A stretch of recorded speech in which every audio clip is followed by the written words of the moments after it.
Fala fiel, sejam bem-vindos a mais um vídeo do nosso canal de notícias do Corinthians, Coringão News. Trazendo para vocês mais um vídeo aí desse pós-jogo do Corinthians, com todas as informações, análises aí e melhores momentos desse jogo do Corinthians contra o Vasco aí pela segunda rodada do Campeonato Brasileiro, no qual o Timão aí amassou o Vasco aí, né, fazendo 3 gols, fazendo 5 gols, porém 3 gols validados e 2 gols anulados aí, né. Marcou aí o Yuri Alberto do Memphis Depay e um gol contra lá do João Vitor, jogador do Vasco. Então o Timão aí amassa o Vasco, ganhando de 3-0, fazendo 5 gols, porém 2 anulados aí, mas o Timão amassou. E eu separei para vocês um cortezinho aí com os melhores momentos desse jogo. Vamos acompanhar juntos. E da vitória do Corinthians, que teve 2 gols anulados, mas venceu o Vasco, Zé.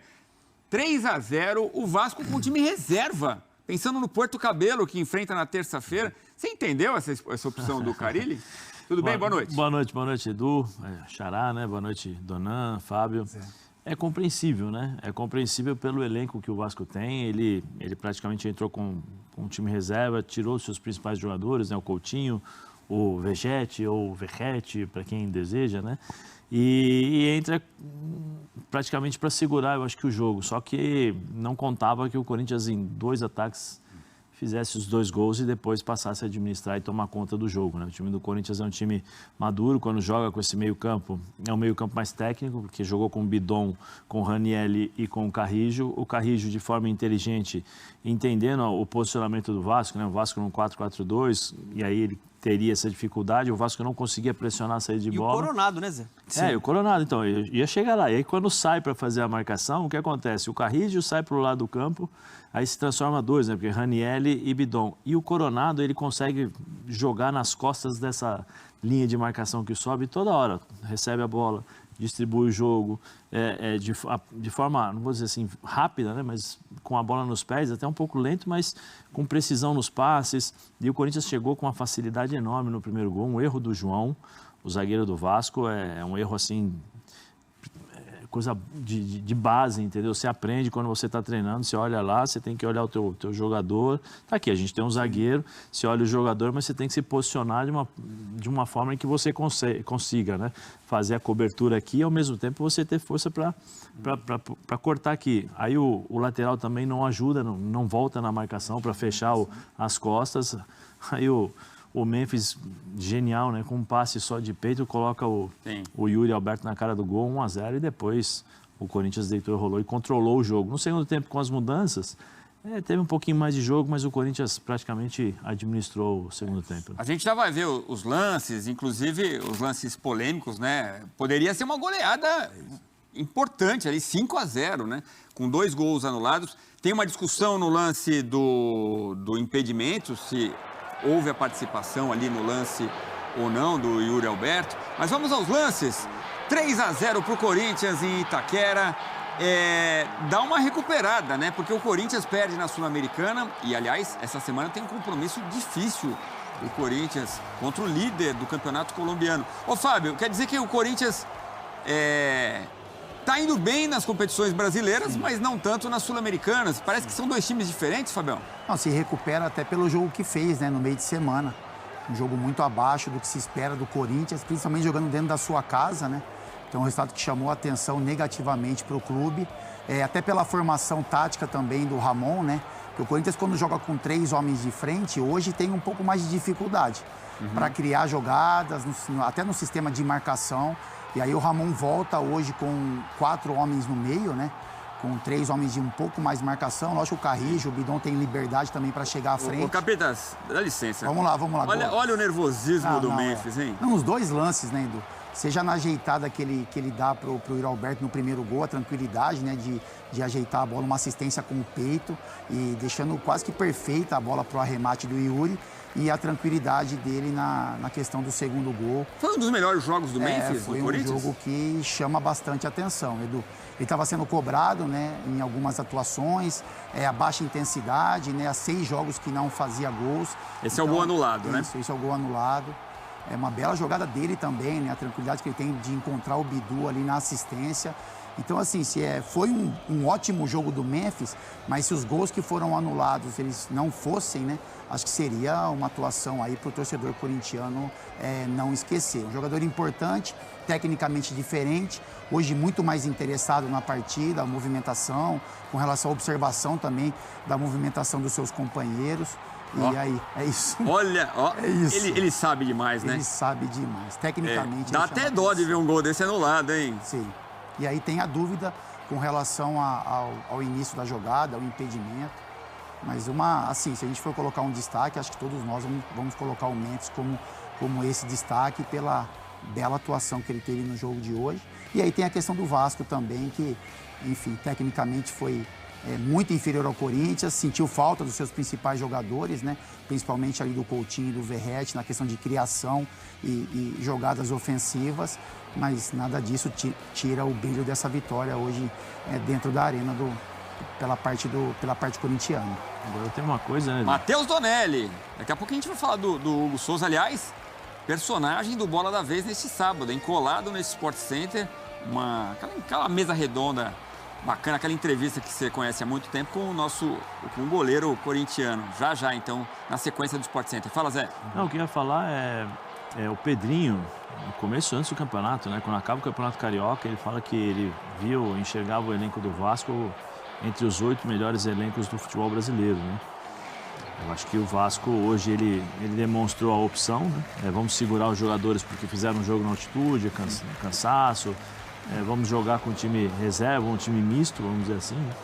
E nós vimos a diferença que existe entre Corinthians e Vasco. E o Corinthians, você mesmo falou aí, né? Se os 2 gols não tivessem sido anulados, porque foi no limite, ia ser uma goleada, ia ser um 5-0. Mas a facilidade com que o Corinthians controlou o jogo para o Vasco prestar atenção, para o Pedrinho prestar atenção em relação a reforços dos jogadores, porque assim, uma coisa é você ter 11 titulares, e aí beleza, o time do Vasco é com o Nuno, com o Vegetti, com o Coutinho, você consegue ter um time, teoricamente, um time mais forte. Eu acho que a defesa ainda deixa a desejar, né? Agora, para um campeonato de 38 rodadas, como nós vamos ter, com um nível altíssimo desse ano, porque aumentaram as equipes, eu acho que com uma condição maior em relação ao elenco de qualidade. Quando a gente fala qualidade, é um elenco em que o lateral direito e o reserva, né, o titular, eles não existe tanta diferença entre um e outro. Então você consegue compensar em termos de qualidade de produção. O time do Vasco, eu acho que vai ter problemas. E ele deixou claro, né? Vamos escolher as Copas. Isso. O problema é esquecer o Campeonato Brasileiro, jogar as Copas, e quando vê o Campeonato Brasileiro, um jogo, você perde, tem uma derrota. Segunda derrota são 6 pontos. Uma terceira derrota ou um empate, você tem 7 pontos, vamos dizer assim. O Vasco precisa tomar cuidado com isso. O Vasco que estava vencendo o jogo até o final, contra o Melgar, né? Sim. E toma um empate com 2 gols no finalzinho da partida. Então pensa na Sul-Americana. Já a gente vai ouvir o Fábio Carille, vai ouvir o Ramon, que foi expulso por reclamação no segundo gol anulado. E vamos ouvir Carlos Eugênio Simon, exatamente para falar desses lances de arbitragem, dessas polêmicas. Já o Simon está por aqui. Ô Donan, mas eu queria ouvi-lo sobre essa possível... O que a gente vai ouvir do Fábio Carille daqui a pouco, porque dá muita curiosidade. Né? Um jogo contra o Corinthians, um jogo difícil em Itaquera, e ele poupa boa parte do elenco, os principais nomes. Né? O Nuno, super elogiado, recém-chegado, mas estava no banco. Aí o Payet tem a chance de jogar... E tem dificuldade ali para enfrentar o Corinthians, né? Eu acho que não dá nem para falar que foi um time misto do Vasco. Time reserva. Time reserva. São 8 reservas ali, né? Mais o Léo Jardim, João Vitor e o Piton, né? Foram os titulares. Acho uma opção exagerada e arriscada, até para o momento que o cara está vivendo no Vasco, que é um momento de muita pressão, porque ele até agora não conseguiu formar uma equipe organizada, equilibrada, segura defensivamente. E ele foi muito mal no jogo de meio de semana contra o Melgar. Na altitude, ele botou 7 na linha defensiva, entregou o meio campo, não impediu nenhum tipo de cruzamento, né? A base do cruzamento na bola aérea, e tomou 3 gols dessa forma, acabou, né, desperdiçando 2 pontos. E hoje ele, ao meu ver, poderia ter mesclado mais. Obviamente, o que ele vai dizer você teve um jogo, desgaste, né, até o Peru, altitude, volta para São Paulo, tem um jogo importante na terça-feira contra o limitado Puerto Cabello, mas que o Vasco precisa vencer né, para tentar a liderança do seu grupo na Sul-Americana. Beleza. Você poupar o Coutinho, que é um jogador que você tem que ter um cuidado maior na parte física, você poupar um Verratti, que é um veterano, faz sentido. Mas você poupar 8 jogadores titulares, eu acho muita coisa. É claro que deve ter uma explicação até fisiológica para isso, né? Tem aquele teste CK que diz a propensão do cara a ter uma contusão muscular. Mas é isso, é muita gente poupada para um jogo contra um time venezuelano que a gente conhece já de outras competições, o Puerto Cabello, que é limitado. Sim. Provavelmente o Vasco vai encarar numa boa. Dava para mesclar o próximo jogo, né? Mais, né? Ainda mais enfrentando o Corinthians, que é um time que vai brigar na parte de cima da tabela. Esse sim é um clube que tem um elenco de G8. O Vasco não tem um elenco de G8.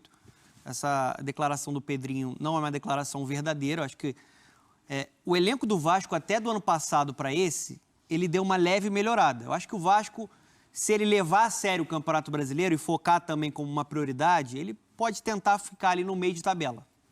Né? Principalmente quando ele tem o time titular jogando dentro de São Januário, é um time mais difícil de ser batido. Como venceu o Santos. Como venceu o Santos no primeiro jogo ali. Mas a atuação de hoje, a verdade mesmo um time desconfigurado, mesmo um time com várias reservas, ela foi vergonhosa. Sim. O Corinthians ele não teve uma atuação brilhante. O Corinthians não precisou fazer muito para fazer 5 gols no Vasco, que 2 foram anulados. Então o Vasco foi desorganizado, com a posse de bola extremamente lento, não conseguindo criar grandes oportunidades. Um time muito passivo na hora da marcação, abrindo completamente seu sistema defensivo. Às vezes parecia um ritmo de treino do Corinthians, trocando passe, envolvendo. E o meio-campo do Corinthians muito técnico, né?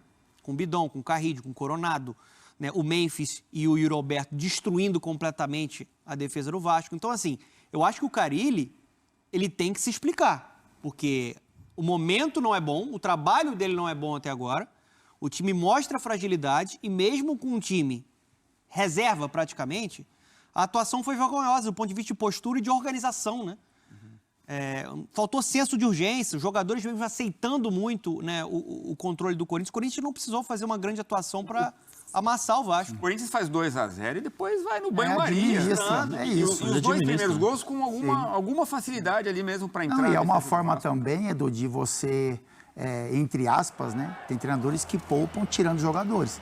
Tem treinadores que poupam construindo um resultado e depois administrando a partida para que você não gaste tanta energia. Então, assim, eu acho que no planejamento do Carille, quando você olha a escalação do Vasco, é um planejamento, assim, quando você percebe, assim, a pontuação, né, que você faz aquele planejamento de jogos. Então, assim, esse jogo, por exemplo, o Vasco venceu o primeiro jogo contra o Santos, né, então a gente computa ali 3 pontos. Esse jogo contra o Corinthians, é difícil ganhar. Então, esse é aquele planejamento de que, como titular ou como reserva, a gente vai sofrer. Talvez se não tivesse vencido o primeiro jogo, não tomasse obrigaria o Vasco a ter um time mais forte, assim. Mas eu não concordo. Eu acho que é um jogo importante para o Vasco, seria um jogo importante para o Carille também, uma atuação melhor. Mas olhando para as duas equipes, né, o que foi colocado em campo, ficou uma diferença muito grande. E aí tem a questão que o Zé falou do elenco, que o Corinthians também não contou com jogadores importantes, né? O Angeleri pela esquerda, o Garro, que está machucado, o Martínez, que foi poupado. Só que os jogadores que entram, eles têm uma qualidade. Então, assim, o Corinthians tira o Garro e coloca o Coronado, que é um jogador de características muito parecidas, né? Enfim, o Angeleri não... Existe uma diferença do lado esquerdo, né? Pela qualidade do Angeleri e dos outros. Mas, enfim, num jogo dessa proporção, o Bidu foi bem. E o Martínez, quando o Martínez sai, entra o Bidon, que também é um jogador de qualidade. Então tem a diferença também das movimentações de peças e a diferença de qualidade de elenco. Sabe o que foi mais assustador no jogo? Porque o Ramon, ele acha muito o meio campo, né? Deixa o Corinthians mais equilibrado quando ele coloca Ranieri, né, Martínez juntos, o Carrillo e o Garro na frente. E o Martínez e o Garro, eles deixam o Corinthians mais intenso. Ganha na parte física porque o Garro... ele é muito mais competitivo do que o Coronado, né? O Coronado é um jogador mais técnico. Hoje o Corinthians teve um meio-campo absolutamente técnico, com Bidon, com Carrillo, com Coronado, que não é um cara de muita pegada, sem a bola ele compromete. E Ranieri. Só tinha o Ranieri. Mesmo assim, a diferença de intensidade desse Corinthians pro Vasco foi abissal. Abissal de atitude, né? Eu acho que a forma também, a questão do sistema tático, o que dava para ver ali, o Vasco tentou, de certa forma, ele esperava até o meio campo para fazer pressão, né, no Corinthians. Né? Quando o Corinthians saía com essa bola pelos lados, principalmente assim, pelo lado direito, o Tietê saía para fazer a marcação, o Ranieri vinha por dentro. Então gerava uma situação de incerteza nos jogadores, se um ia marcar o Ranieri ou ia ficar. Aí quando tinha essa incerteza, a bola tocava no Ranieri, o Ranieri virava o jogo. Aí eles fechavam o Ranieri e encontravam, aí o jogador do Corinthians encontrava o Coronado jogando nas costas dos volantes. Então assim, é uma questão de algumas determinações que foram feitas. Eu não sei se o Carille planejou isso ou se foi automático da cabeça dos jogadores, porque assim, você começa, Edu, um jogo com um planejamento. Aí você já toma um gol, você já começa a encontrar as dificuldades, aí você quer tomar atitude para não ficar passando, não vou dizer vergonha, mas para você não ficar correndo errado o tempo todo. O 7-1 que o diga. Sim, e aí você começa a tomar atitudes, né? Eu quero sair para fazer essa marcação, mas só que ao mesmo tempo o cara que está atrás de você, que deveria te acompanhar, não acompanha. Aí você tem essa dúvida por causa do posicionamento, né? Porque assim, hoje é tudo, se você reparte as partes do campo, né? Você tem as superioridades numéricas, ou 3 contra 2, né? Ou 4 contra 3, 2 contra 1, em todas as partes. Onde é fácil, você percebe onde tiver a bola, você começa a prestar atenção nisso. E o time do Corinthians gerava essa superioridade numérica o tempo todo. O Carrillo, né, o Carrillo, ele começa por dentro, né, que o Corinthians posiciona o Ranieri centralizado, o Carrillo começa por dentro. Quando ele percebe desse posicionamento, porque vai bater de frente com ele, ele sai para a lateral. E ele faz muito bem isso. Ele sai para a lateral e fica bem em cima da linha. E aí o lateral não sabe se vem ou não, porque o Yuri Alberto fica mexendo, se movimentando ali na frente.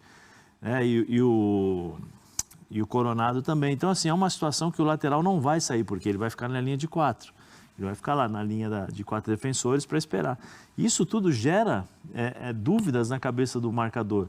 E aí que o cara que tem a bola nos pés começa a jogar. E o time do Corinthians jogou. É isso aí, fiel. Esse foi o videozinho que eu trouxe para vocês hoje a respeito desse pós-jogo do Corinthians aí contra o Vasco, né? Jogo na Neoquímica Arena que aconteceu hoje aí pela segunda rodada do Campeonato Brasileiro, no qual o Timão aí conseguiu essa grande vitória por 3-0, né? Timão conseguiu fazer 5 gols aí no Vasco, porém 3 gols validados e 2 gols anulados ali, né? Gostei bastante. Eu sou aquele cara ali, quando tá jogando mal fala, mas quando tá jogando bem tem que falar também. Palmas pro Memphis Depay hoje aí, né? Memphis Depay teve uma brilhante atuação, jogador aí caro, um jogador que veio para agregar valor no Timão e deu bastante certo. Porém nos últimos jogos não vem jogando bem, eu falei isso aqui. O Memphis Depay tinha dado uma caída de rendimento aí, tava andando em campo, mas nesse jogo de hoje aí contra o Vasco, amassou totalmente o Vasco, jogou muito aí, né? Fazendo gols aí, sendo até gol anulado teve, e um golaço, diga por sinal, né? Fez um gol muito bonito ali, mas o gol foi anulado, mas ainda assim deixou o seu registrado lá, que o juiz validou o gol. Então gol de Memphis Depay também nesse jogo de hoje. E o Alberto aí, um gol contra o jogador do Vasco, o Timão faz 3-0 em cima do Vasco. O Corinthians atropelou aí o Vasco. Vitória muito importante essa aí no Campeonato Brasileiro para o Corinthians.